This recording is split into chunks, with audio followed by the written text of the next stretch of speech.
नमस्कार। सभी किसान भाई बहनों को हार्दिक स्वागत है। किसान भाइयों, चौपाल कार्यक्रम जुड़ा है हमारे अन्नदाता किसानों से। कृषि हमारे देश की अर्थव्यवस्था की बुनियाद है। हमारे किसानों को बेहतर साधन और सही मार्गदर्शन मिले।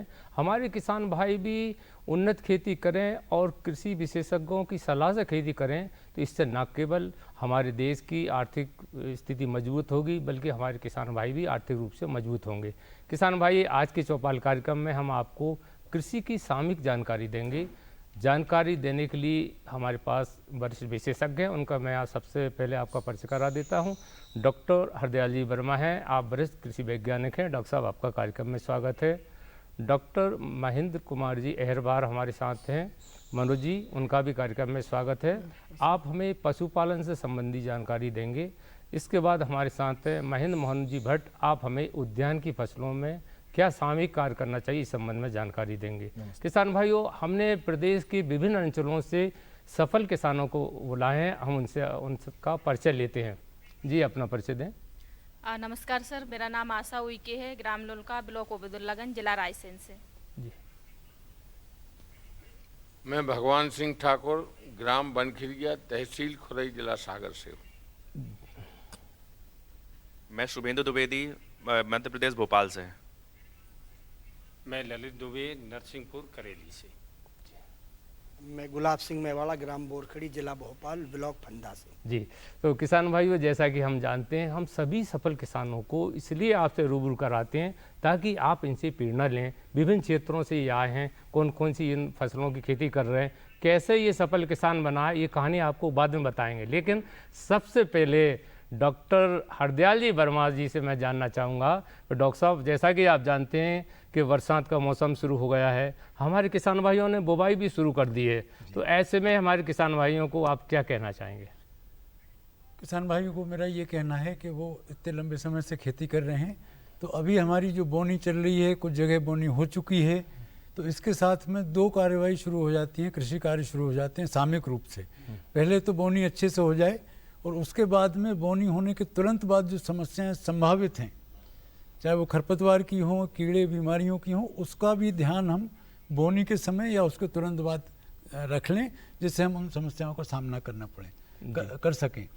और इसमें मुख्य रूप से हम बीजोपचार करके काफ़ी आगे तक अपनी फसल को सुरक्षित रख सकते हैं। तो इस प्रकार से हमें इसकी तैयारी करके चलनी है। जी, डॉक्टर मनोज जी, हम आपसे ये जानना चाहेंगे, जैसा आप भी जानते हैं कि बरसात का मौसम प्रारंभ हो गया है, ऐसे में सबसे पहले जो हमारे किसान भाई पशुपालन का काम भी करते हैं, डेयरी का भी जो लोग काम करते हैं, उन्हें क्या काम करना चाहिए? सर्वप्रथम तो हमें बरसात के मौसम में अपने पशुओं को संक्रामक बीमारियों से बचाने के लिए उनका उचित टीकाकरण करना चाहिए। और इस मौसम में पशुओं को होने वाली जैसे कि संक्रामक बीमारियां हैं या परजीवी जनित बीमारियां हैं या बारिश में भीगने से बचाना चाहिए, और पशुओं का उचित आवास प्रबंध एवं खान पान प्रबंधन करके अधिक से अधिक दुग्ध उत्पादन ले सकते हैं। जी, तो किसान भाइयों, हमारा प्रयास रहता है कि कृषि की समग्र बातों की आपको विशेषज्ञ बुलाएं चौपाल कार्यक्रम में और आपको जानकारी दें सामयिक। तो इस समय उद्यान की फसलों से संबंधित जानकारी लेते हैं डॉक्टर महेंद्र जी भट्ट से। दिनेश शर्मा जी, ये आपने उद्यानिकी के बारे में पूछा। अभी जो है ये जो समय है, ये बारिश का समय है, इसमें पौधों को नई पौध लगाने का और पौधों को प्रवर्धन करने का, मतलब हम पौधे तैयार भी कर सकते हैं। मान लो अभी अपन देखते हैं कि देसी आम है, देसी आम की गुठली खाई, लोगों ने फेंकी और पौधा तैयार हो जाता है। तो उस पौधे को अपन ने लेके और अपने यहाँ रोपण कर दिया, उसके बाद थोड़ा बड़ा होता है तो उसमें हम ग्राफ्टिंग कर देते हैं, तो प्रवर्धन भी कर सकते हैं।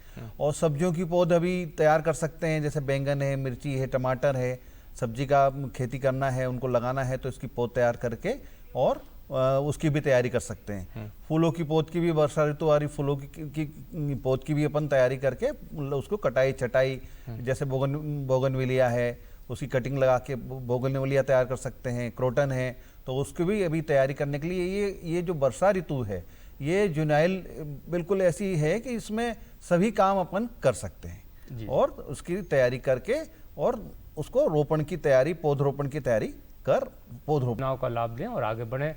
किसान भाइयों, उद्यान की फसलों में कौन कौन सी आपके लिए योजनाएं चल रही हैं, उसके लिए डॉक्टर महेंद्र जी भट्ट बताएंगे हमें। हाँ दिनेश जी, मैं ये खास बताता हूँ कि अभी जो बारिश का मौसम चल रहा है उसमें नमामि गंगे योजना शासन ने, मध्य प्रदेश शासन ने लागू की है।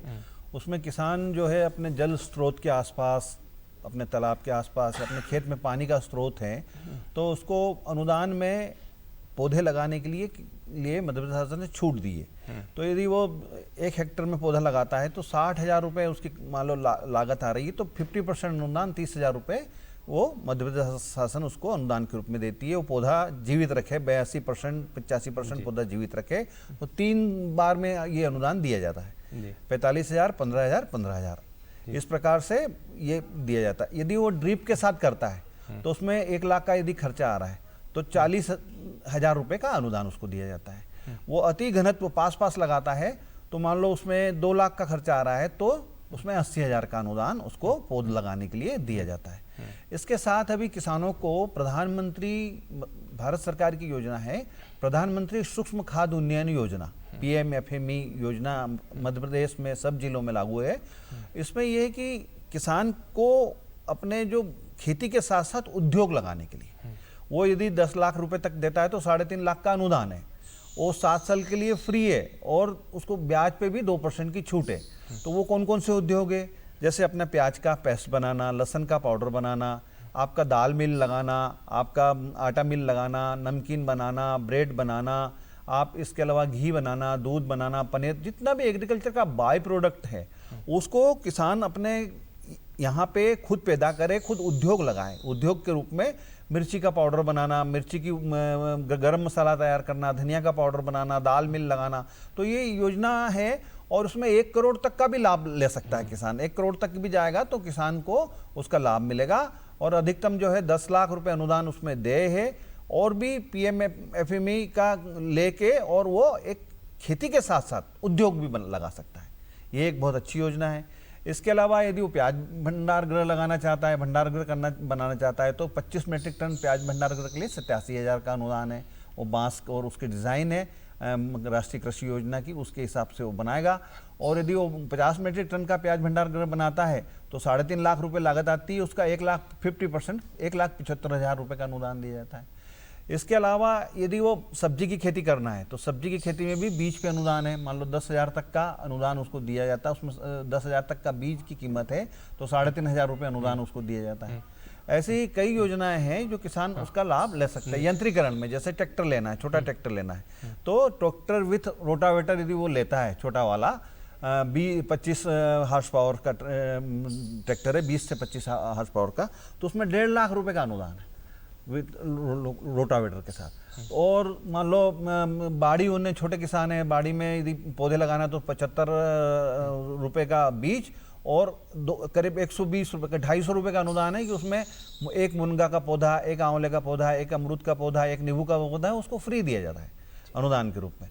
तो ऐसी ढेर सारी योजनाएं हैं जो उद्यानिकी विभाग की हमारी जिला स्तरीय कार्यालय है, ब्लॉक में हमारी नर्सरियां हैं, है ना, वरिष्ठ उद्यान विकास अधिकारी विकास खंड में बैठते हैं और जिले में उप संचालक उद्यान है, सहायक संचालक, उनसे संपर्क करके ऑनलाइन पंजीयन कराना होता है। किसान को ऑनलाइन पंजीयन कराएगा तो उसको मैसेज आएगा कि आपको इस योजना में चयनित कर लिया गया है, आपका ये योजना में प्याज भंडार गृह स्वीकृत हो गया है और आपकी ज़मीन के कागज, आपका फ़ोटो, आपका बैंक की पासबुक और वो सारा आपको लाभ मिलेगा। डॉक्टर साहब, कोई कैसे पात्र किसान कैसे होना चाहिए? आपने कहा कि संपर्क कहाँ करें तो बता ही दिया, पात्रता के बारे में और बता दें। वो हॉर्टिकल्चर में छोटा बड़ा सारे किसान पात्र हैं। उसको 2 हेक्टेयर तक ज़मीन है और वो 5 हेक्टेयर तक भी उसको योजनाओं का लाभ मिल सकता है। तो किसान के पास ज़मीन होना चाहिए, सिंचाई का साधन होना चाहिए, फेंसिंग होना चाहिए, तो वो पात्र है और वो ऑनलाइन पंजीयन कराता है। MP हॉर्टिकल्चर का जो हमारी वेबसाइट है उस पर वो पंजीयन कराता है। तो वो जिस जिले में है वहाँ के लोग उसको संपर्क करेंगे, उसको मैसेज करेंगे, फ़ोन से कॉल करेंगे कि आपकी ड्रिप स्वीकृत हो गई है। तो ड्रिप योजना में 50%, 45 से 50% का अनुदान है, तो उसमें आप जो है योजना का लाभ ले सकते हैं। जी। किसान भाइयों, मध्य प्रदेश शासन और भारत शासन आपके लिए अनेक कल्याणकारी योजनाएं चला रहा है, उनका आप लाभ लें। और अब तो खुली बात है, आप पंजीयन कराएं। अगर इसमें कुछ नहीं कर सकते हैं तो आप समीप के उद्यान की विभाग के आप ब्लॉक स्तर पे, जिला स्तर पे कार्यालय वहाँ संपर्क करें, वो अवश्य आपको जानकारी देंगे। अब हमारे बीच में किसान हैं, उनके मन में कोई जिज्ञासा है, हमारे जो उपस्थित जो वैज्ञानिक हैं, विशेषज्ञ हैं, तो आप पूछ सकते हैं, आप क्या जानना चाहेंगे? पशुपालन के संबंध में सर एक प्रश्न है। हमारे क्षेत्र में मुर्रा भैंस लोग लाते हैं, गिर लाते हैं, लेकिन एक ब्यात के बाद उन जानवरों की स्थिति खराब हो जाती है और वो बेचते हैं तो बिकते नहीं, बहुत कमजोर हो जाते हैं। ऐसा क्या क्या ठंड से संबंध है या पोषण संबंधी कोई? ठंड से देखिए, पूरी बात जो है वो कहीं ना कहीं रख रखाव से संबंधित है। जैसे मान के चलिए कि हम अच्छी नस्ल के पशु में भी हरियाणा, जैसे कि हरियाणा है या पंजाब है, मोंटगोमरी जिला पाकिस्तान का, मतलब वो जो सराउंडिंग एरिया है वहाँ पे इसकी उत्पत्ति स्थल माना जाता है। तो वहाँ पे जो मुर्रा भैंस है वो आप जाएंगे तो देखेंगे कि 14 लीटर 16 लीटर दे रही है। हम यहाँ लाते हैं और जैसे 1 महीने के बाद हम उसका देखेंगे तो उत्पादन 6 लीटर 8 लीटर पे आ जाता है। इसका मुख्य कारण एक तो आहार है कि हम उनको जिस प्रकार से उनके शरीर के अनुरूप, आवश्यकता के अनुरूप आहार नहीं उपलब्ध कराते। दूसरा यह है कि हमारे रख रखाव, जैसे कि हमारा जानवर जो हम दुधारू पशु होते हैं, दुधारू पशु में मुख्यतः उसकी कीमत जो होती है पशु की तो ठीक है, थन की कीमत होती है, क्योंकि हम मुख्यतः पशु पाल रहे हैं दूध उत्पादन के लिए। तो अगर हमारी प्रैक्टिस सही नहीं है, जैसे कि हम कुछ भी काम कर रहे हो, जाके हमने दूध लगा लिया, अब हमारे शरीर, हमारे हाथों में जो संक्रमण लगा है, चाहे वो बैक्टीरिया का हो, फंगस का हो या कुछ हो, अब वही संक्रमण पशु के थन के मतलब पशु की नली से थन में चला गया। अब थन में चला गया मतलब जैसे एक थन खराब हो गया तो पशु का 25% का नुकसान हो गया। और अगर हमने उनके जो मौसम है, अब मौसम के अनुरूप भी थोड़ा फर्क पड़ता है कि वहाँ का मौसम यहाँ के मौसम में काफ़ी अंतर है। तो हमको अपने पशु के वहाँ के मौसम के अनुरूप यहाँ पे सुविधाएं देनी चाहिए। जैसे कि सर्दी है तो हमारे, चूँकि बुंदेलखंड के सर आप, मैं भी बुंदेलखंड से हूँ, कि वहाँ पे बहुत निम्न स्तर पे हो चला जाता है तापमान।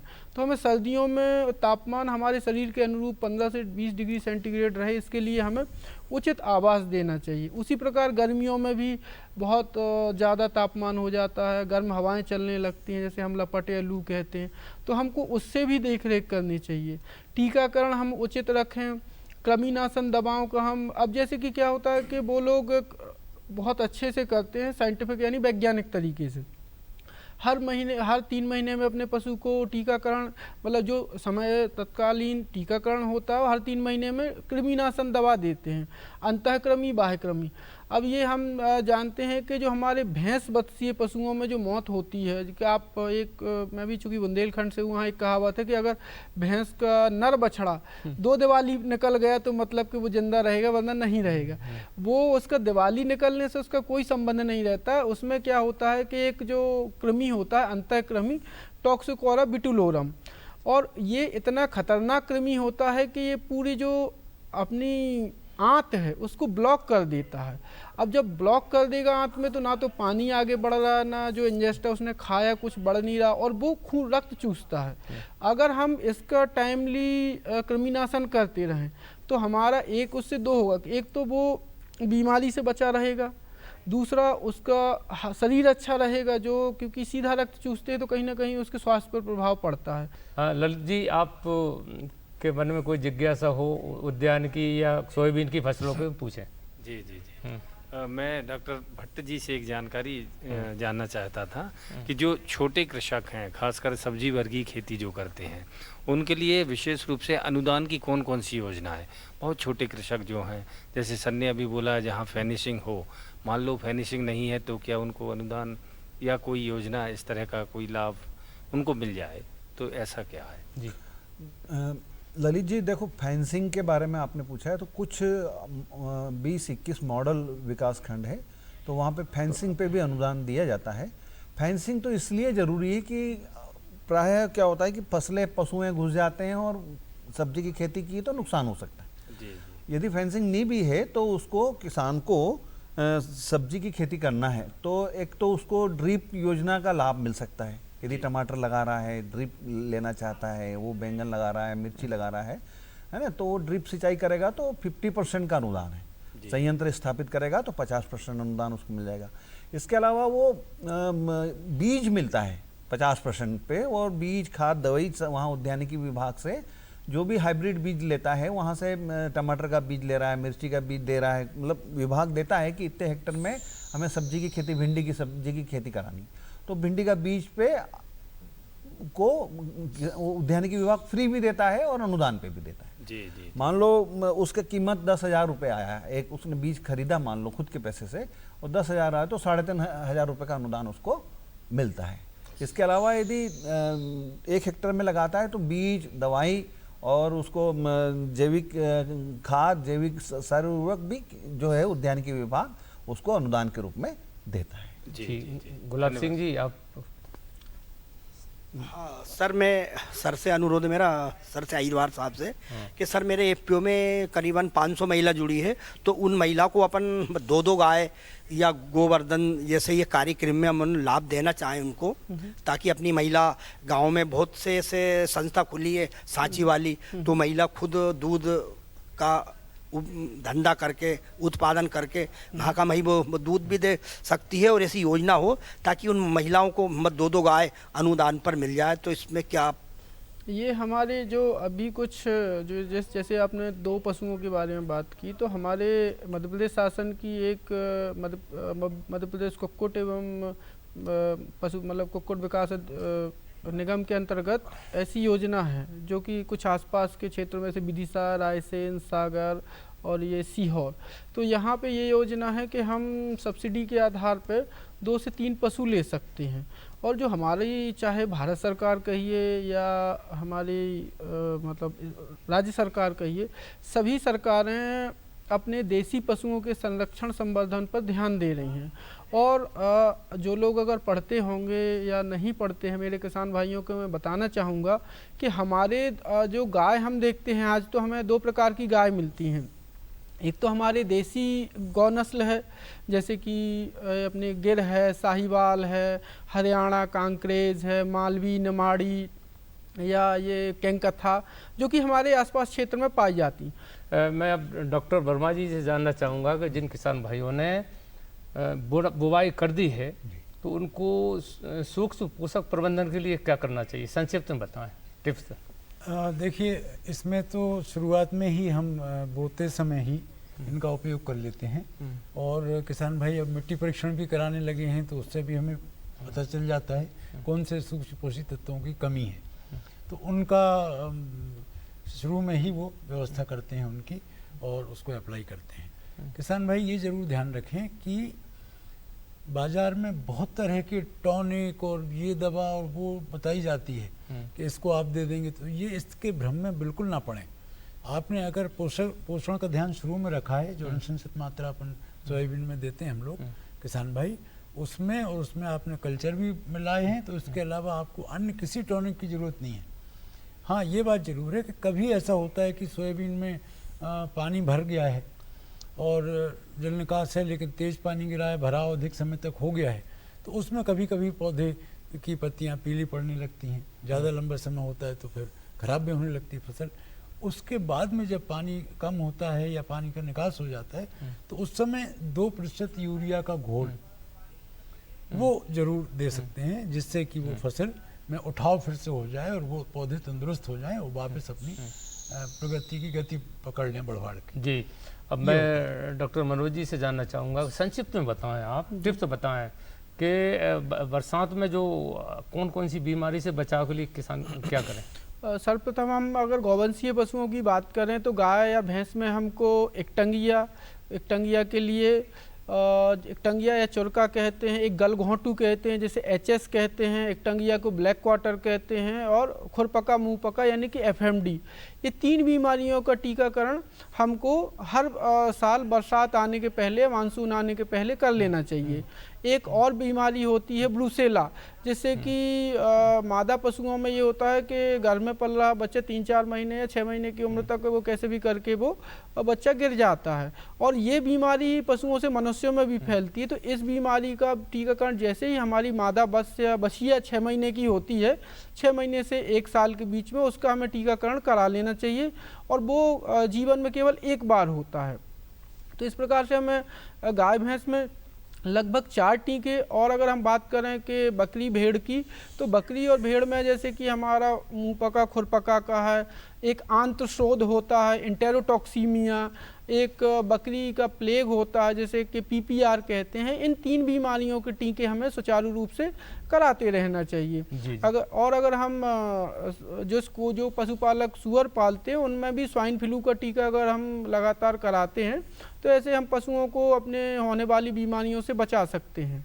डॉक्टर महेंद्र जी भट्ट से भी मैं जानना चाहूँगा कि जो उद्यान बाग बगीचे हैं जिन किसान भाइयों के पास, वो संक्षिप्त में बताएं, क्या ध्यान रखें? दिनेश जी देखो, बाग बगीचा जिनके पास हैं तो काट छाट करें, है ना, सूखे डाले वो रखें, और नए बागान लगाना है तो अच्छी जगह से पौधा लाए। जैसे कि हमारी पचमढ़ी में ग्राफ्टेड आम के कई वेराइटियों के पौधे मिलते हैं, है ना, सुंदरजा है, दशहरी है, लंगड़ा है, चौसा है और अल्फांसो है। तो ये अच्छी वैरायटी के पौधे आप वहाँ अच्छे संस्थान से लाओगे और लगाओगे तो, क्योंकि वो 40-50 साल तक खूब सारे फल आते हैं उसमें और खूब आमदनी मिलती है, तो पौधों को अच्छी संस्था से खरीदे। नींबू अच्छी जगह से लाए। हमारे पचमढ़ी में मटकुली में अच्छा नींबू का पौधा उपलब्ध है। पचमढ़ी में पोलो ग्राउंड है और वहाँ पे हम लोग अच्छी किस्म का शासन द्वारा निर्धारित जो है पौधे के दर पे हम कटहल का पौधा है ये आप वहाँ से खरीद के अपने यहाँ लगाएं और उसको खूब अच्छे फल उत्पादन करें। जी, तो बड़ा ही अच्छा आज परिचर्चा हुई हमारे किसान भाइयों की, विशेषज्ञों की। मैं डॉक्टर हरदयाल जी वर्मा जी को बहुत बहुत धन्यवाद देना चाहता हूं कि वो हमारे किसान भाइयों को सामयिक कृषि की जानकारी दी। फिर डॉक्टर मनोज जी अहरवार जी का भी ऋणी हम कि आपने भी योजनाओं के साथ साथ और जानकारी हमारे किसान भाइयों को दी, आपको भी बहुत बहुत धन्यवाद। और भट्ट साहब, उद्यान की से फलों से कौन नहीं जानता, फलों की सबको ज़रूरत पड़ती है। आपने बागवानी और सब्जी और योजना तीनों की जानकारी दी, आपको बहुत बहुत धन्यवाद। और धन्यवाद आप सभी अन्नदाता किसानों का, आप हमारे बीच में पधारे, बहुत बहुत धन्यवाद। तो किसान भाइयों, अभी आपने देखा और जाना कि हमारे किसान भाई उन्नत तकनीक का ध्यान रखें, समग्र खेती करें, पशुपालन करें, उद्यान की करें तो निश्चित तौर से वो काफ़ी आगे बढ़ सकते हैं। अगले कार्यक्रम में फिर ऐसी नई जानकारी के साथ आपके सामने आएंगे, फिर मिलेंगे। तब तक के लिए नमस्कार।